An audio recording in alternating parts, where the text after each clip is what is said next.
अस्सलाम वालेकुम नाज़रीन, मैं हूं नाज सहतो और आप देख रहे हैं मेरा यूट्यूब चैनल नैरेटिव विथ नाज सहतो।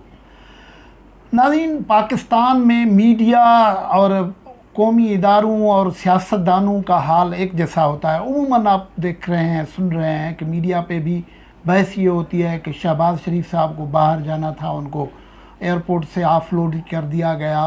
नवाज़ शरीफ वापस आएंगे नहीं आएंगे, इमरान खान दौरे पे गए हैं सऊदी अरबिया, कितनी इमदाद मिलेगी, ज़कात फ़ंड में कितना पैसा रकम होगा, इस किस्म के मौज़ूआत में बहस होती रहती है। लेकिन असल में जो पाकिस्तान का आम आदमी है, जो इस मुल्क का आम शहरी है, वो जिन करबनाक मसाइल से गुज़रता है उनका ज़िक्र नहीं होता। एक मसाइल तो ये हैं, जो महंगाई है, जो बेरोज़गारी है, उनका भी ज़िक्र कभी कभार हो जाता है। लेकिन कुछ ऐसे मसाइल हैं कि उन पे बोलने की जुर्रत नहीं रखते हम लोग। मिसाल के तौर पर जहाँ ताकतवर लोग जो मसाइल पैदा करते हैं वहाँ बात नहीं होती। कई मसाइल हैं, कई इलाके हैं, उन पे बात नहीं हो सकती।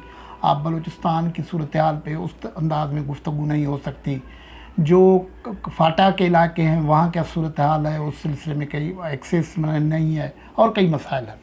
लेकिन एक ऐसा मसला भी है जो गुज़श्ता 8-10 सालों से सिंध में बहुत ही ज़ालमाना अंदाज में चल रहा है। लेकिन ये हद है कि वो कोई ऐसा नहीं है कि फार फलिंग एरिया में हो रहा है। वो कराची के एक डिस्ट्रिक्ट का मसला है, कराची से मुतसिल अज़ला का मसला है। लेकिन वहाँ जहाँ ये जो इंटरनेशनल सिटी है, वहाँ जहाँ मीडिया के बहुत सारे आउटलेट्स हैं, बहुत सारी समाजी तंजीमें हैं, इंसानी हुकूक पे काम करने वाले इदारे हैं, जो बड़े बड़े इदारे हैं वो मौजूद हैं, सरकारी गैर सरकारी, लेकिन उस पर बात नहीं होती है। आपने गुज़श्ता कई दिनों से देखा होगा, कुछ सोशल मीडिया की पर वीडियोस चल रही हैं जिनमें आप देखेंगे कि वो गाँव पे बुलडोज़र चल रहे हैं, लोग हैं फायरिंग कर रहे हैं, मकामी लोगों को मार रहे हैं, गोलियां चला रहे हैं, ज़ख्मी कर रहे हैं, उनके घर बर्बाद कर रहे हैं, उनके रास्ते बंद कर रहे हैं। ये कोई फ़लस्तीन के मनाजिर नहीं है, ये कोई इंडियन ऑक्यूपाइड कश्मीर के मनाजिर नहीं है। ये सिंध के दारुल खिलाफा कराची से मुतसिल इलाके, मलीर ज़िला के गडाप और आसपास के मंज़र हैं।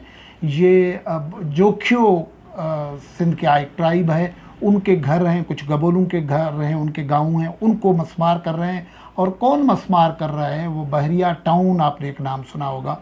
बस नाम सुनते ही कई लोगों के, मीडिया के, वकला के, मुख्तलिफ इदारों के कई लोगों के गले खुश्क हो जाते हैं, बोलना बंद हो जाते हैं। ये जुल्म वहाँ जारी है। और सूरत हाल ये हो गई है कि अदालत से हुक्म आया हुआ है कि आपने वहाँ कोई कार्रवाई नहीं करनी है, लेकिन वो अदालत के हुक्म को कोई नहीं पूछता। रोज़ाना सरकारी कारिंदे जो हैं वो बहरिया टाउन के ज़ाती मुलाजमीन के हैसियत से आ जाते हैं वहाँ, और फिर वो गाँव पे बुलडोज़र चलाते हैं। और आप वीडियो देख रहे हैं जो सोशल मीडिया पे चल भी रही हैं कि वहाँ के मकामी लोग, बच्चियाँ, बच्चे, नौजवान, बूढ़े, बुज़ुर्ग ऐसे लड़ रहे हैं जैसे ऑक्यूपाइड यरूशलेम में या गज़ा की पट्टी में फ़लस्तीनी लोग लड़ते हैं अब तक, कि वो आगे इसराइली टैंकों को आगे वो खुद आ जाते हैं और को तो उनके पास कुछ होता नहीं है। ये निहत्ते लोग हैं जिनके पास कुछ नहीं है, सिर्फ अपना जान है, वो सामने लाते हैं। और सामने जो बुलडोज़र लेके आते हैं, जो पुलिस को अपनी मदद के लिए लाते हैं, जो सरकारी इदारों को ख़रीद कर लाते हैं, उनके पास गोलियां होती हैं, वो गोलियां चला देते हैं और वो लोग ज़ख्मी भी होते हैं। जानशेर जोखियो नामी एक नौजवान को पेट में गोली लगी है, उसकी हालत क्रिटिकल है, वो ज़ख्मी है। और बहरहाल एक काम तो ये हुआ है कि ये जो बहरिया टाउन था, इसका इफ्तिताह आसिफ अली जरदारी और मलक रियाज ने खुद किया था, वो तस्वीरें मौजूद हैं। इसलिए यहाँ ये समझा जा रहा है कि पाकिस्तान पीपल्स पार्टी मलक रियाज के पीछे है। अब बिलावल भुट्टो जरदारी कभी कभार जब लोग उसको तंग करते हैं, मीडिया के लोग उनसे बारह पूछते हैं, तो वो कहते हैं कि 3 दिन पहले भी, 4 दिन पहले उनसे मीडिया में ने बड़े तल्ख सवालात किए। लेकिन बिलावल भुट्टो वैसे, जो इमरान खान के मुतल्लिक़ बात की जाए तो बड़े जज्बाती और फुल एनर्जी से बात करते हैं, या बड़े माठे हो जाते हैं, ठंडे हो जाते हैं और कहते हैं कि हम मामलात को देख रहे हैं, उस किसी के साथ नाइंसाफ़ी नहीं होगी। एक वो जो होम्योपैथिक किस्म का बयान है वो भुट्टो भी जारी कर देते हैं। ज़ाहिर है लोग ये भी कहते हैं कि ये जो लाहौर में मुबैना तौर पर बिलावल हाउस तोहफे में मिला था, तो वो कोई मुफ्त में तो नहीं मिलता है ना, कुछ तो वसूली होती है। ये बदनसीबी सिंध की है कि कहाँ चीज़ें होती हैं, लेकिन वसूली सिंध के आम शहरी से होती है, आम बंदे से होती है सिंध के वो इसलिए हो ये रहा है कि ये पूरा इलाका जिसमें आपने बाद में देखा कि वो गैर कानूनी तौर पर सिंध की ज़मीन हड़प की गई थी, 500 अरब रुपए सुप्रीम कोर्ट ने उससे लिए। ये ज़ाहिर है इसी हुकूमत ने दिए थी ना ज़मीन, और किसी ने ऐसे तो नहीं दी थी ना, हुकूमत लेके दी थी। तो ये काम चल रहा है, यहाँ भी चल रहा है। लेकिन अब सूरत हाल ये है कि लोगों के सब्र का पैमाना लबरेज हो गया है। तो अब पॉलिटिकल पार्टीज़ और दूसरे पॉलिटिकल फोर्सेस जो हैं उनको भी ये समझ में आना शुरू हो गया है कि अब इसको पे बोला जाए। और हुआ ये है कि कई 8-10 सालों के बाद पहली मर्तबा ये हुआ है कि GDA ने भी एक ख़त लिखा है, शहरियार मर, रफ़ीक बामण और दूसरे लोगों ने असद उमर साहब को ख़त लिखा है, उनसे इतलात के मुताबिक मुलाकात भी की है। उन्होंने कहा है कि बहरिया टाउन वाला मसले में इंडिजीनियस पीपल्स जो हैं उनके साथ, जो धरती के वारिस हैं, उनके साथ ज़्यादती हो रही है, उस सिलसिले में वफाकी हुकूमत कोई कार्रवाई करे। ज़ाहिर बिला वो ये क्यों नहीं होता? मिसाल के तौर पर इस मामले पे सिर्फ पीपल्स पार्टी खामोश नहीं होती। आप देखेंगे इमरान खान की पार्टी के लोग भी बाकी मुखालफत करते रहते हैं, इस मामले पे नहीं बोलते हैं, बिल्कुल ही नहीं बोलते। तो उसका एक सबब जो बता रहे हैं कि बहरिया टाउन में जो ठीके कंस्ट्रक्शन के चल रहे हैं ठेकेदार, फिर पेटी ठेकेदार जो है वो PTI के MPA आफ्ताब कुरैशी साहब मुबैना तौर पर उनको ये ठीके दिए गए हैं। ये सोशल मीडिया पे चीज़ें चल रही हैं जो मैं रिपोर्ट कर रहा हूँ, तो वो उनको दिया इसलिए वो बोल रही हैं नहीं है। ज़ाहिर है जब पता बहरिया टाउन ने रावलपिंडी और इस्लामाबाद में फॉरेस्ट लैंड पे कब्ज़ा किया था, तो CDA को हरकत में लाया गया था। और पहले तो CDA भी काम नहीं कर रही थी, लेकिन इमरान खान ने दलजाती वहाँ दिलचस्पी ली थी और फिर वो ज़मीन किसी तरीके से वागुजार हो गई। लेकिन बाद में पता लगा कि कोई सी ड्राइंग रूम में मामलात हो गए, और ये जो 1 लाख 10 लाख घरों वाली कहानी थी उसमें मलक रियाज ने कोई ऑफ़र किया। मलक रियाज चंदे बड़े देते हैं, मतलब सब लोगों को, पार्टियों को, तो इसलिए मामला वो भी अब कहते हैं कि मलक रियाज फेडरल गवर्नमेंट की तरफ से भी ईजी है।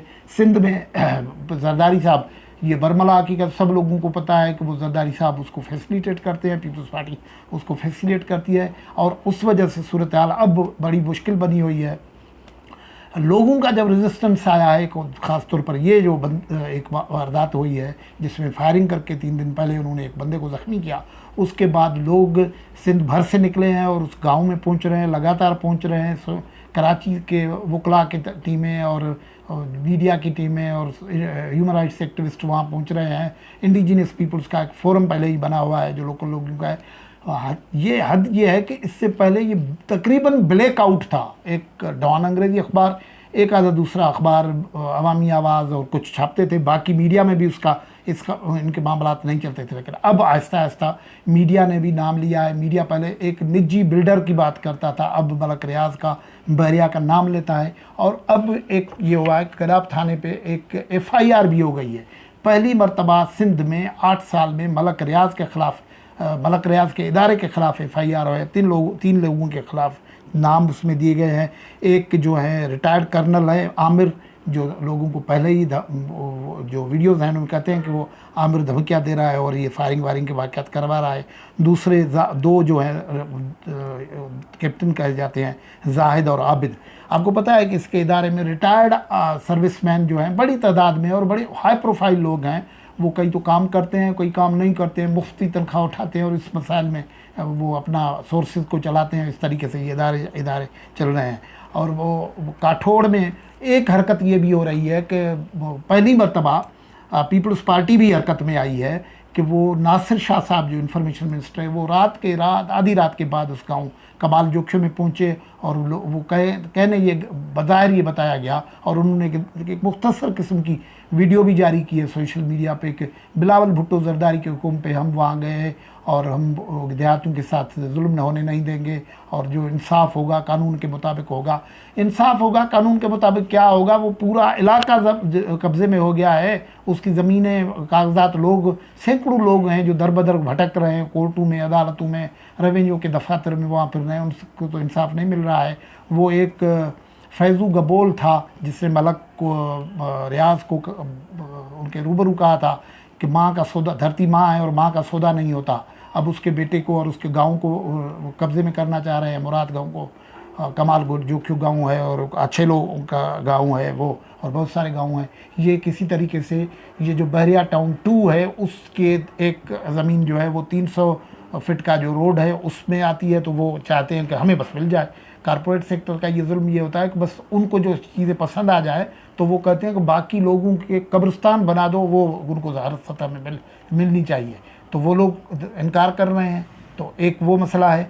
दूसरा जो उनका गांव है वो बहरिया के बीच में आता है, तो वो बहरिया चाहता है कि वो भी उनके कब्ज़े में आ जाए, और उनको देहाती और लोकल लोग और ये इंडिजिनियस पीपल उनको अच्छे नहीं लगते हैं, तो वो कहते हैं कि वो बाबू लोगों को वहाँ जो करोड़ रुपए के बंगलों ख़रीद कर सकें उनको आबाद करें। ये पीपल्स पार्टी ने अब नासिर शाह हरकत में आया हुआ है। लोग कहने वाले तो ये भी कहते हैं कि ये सिंध हुकूमत में आधे से आजकल ज़्यादा वज़ीर तो जो है वो खुद रियल इस्टेट का बिज़नेस कर रहे हैं, ब्रोकर हैं, लैंड मुख्तलिफ ये जो तामीराती कंपनियां हैं उनसे वो डायरेक्ट इनडायरेक्ट काम कर रहे हैं, और वह जो सिंध पे हर किस्म की कुर्बानी देने की बात कर रहे थे लोगों के लिए, सिंध के लोगों के लिए, कभी लाहौर से, कभी इस्लामाबाद से, कभी पेशावर से, कभी कोयटा से, कहते थे कि हम आपको इंसाफ दिलाएंगे, उनमें से भी कोई नहीं आ रहा है। फेडरल पार्टीज़ खामोश हैं, मकामी पार्टीज़ में आहिस्ता आहिस्ता जो प्रेशर ग्रुप हैं वो काम कर रहे हैं, और इस मामले पे भी पीपल्स पार्टी का रोल अभी तक वो लोगों के एक्सपेक्टेशन के मुताबिक नहीं है। उसका अंदाज़ा यहाँ से करें कि मामला बहरिया टाउन के साथ है, मलक रियाज के साथ है, और वो जो सिंध पुलिस है उसने मुख्तियार कार, तप्पेदार, सब इंस्पेक्टर और हेड कांस्टेबल्स मुअत्तल किए हैं, और ये लोगों को इंसाफ दिलाने की कोशिश कर रहे हैं। ये एक बहुत बड़ी स्टोरी है। ये मज़ारियात है जो कि मज़ारों की तहरीक थी ओकाड़ा में, उस किस्म का एक तहरीक इस तरफ जन्म ले रहा है, लेकिन पाकिस्तान के बाकी लोग इससे लाताल्लुक़ होकर बैठे गए हैं। और क्योंकि उसमें मसला ये है कि ये लोग जो वो कर रहे हैं वो जिस तरीके से बहरिया टाउन आबाद कर रहे हैं उसमें मकामी इतने महंगे दामों पे घर बन रहे हैं कि मकामी आदमी तो खरीद नहीं कर सकते। फिर ये जो MPs MN अभी जो बैठे हुए हैं जो मकामी लोगों के साथ अटकलियाँ खेल के उनको जो हुक्म करते हैं, दबाव में ला के उनसे MP MN के वोट लेते हैं, अगर ये आबाद का या ये जो सैकड़ों बल्कि लाखों घर बन रहे हैं, इनमें लोग जो आएंगे सबको पता है वो आएंगे, और उसके बाद ये जो कोई सरदार बैठे हैं यहाँ भी, 2 सरदारों का बड़ा इन्फ्लुएंस है। एक जाम करीम जोक्शो साहब हैं जो MN हैं, दूसरा मलक असद सिकंदर है जो MP है, तो वो, और दूसरे भी हैं यहाँ सलीम बलोच है, साजिद जोक्शो है MP है। तो ये इनको सोचना चाहिए कि जब ये आबाद हो जाएंगे, इनमें दूसरे लोग आ जाएंगे, मकामी लोग नहीं रहेंगे, और तो फिर आपकी ये सीटें वीटें नहीं बचनी हैं जो आप ना MPA बन सकेंगे ना MNA बन सकेंगे। और ये इसका एक हल तो ये है कि मकामी आबादी के जो मसाइल हैं, जो लोग रजिस्ट कर रहे हैं, जो ज़्यादती के ख़िलाफ़ रजिस्ट कर रहे हैं, मलक रियाज का जो रिकॉर्ड है वो सबके सामने है। वो क्या करते हैं मकामी आबादियों के साथ ये आपको पता है। उनसे फेयर डील करवा सकते थे, वो वक्त गुजर गया है। तो फिर अब भी खड़े हो जाएं और हक़ के लिए और हक़ की तरफ आ जाए। आज की गुफ्तगू से इजाज़त, अल्लाह हाफ़िज़।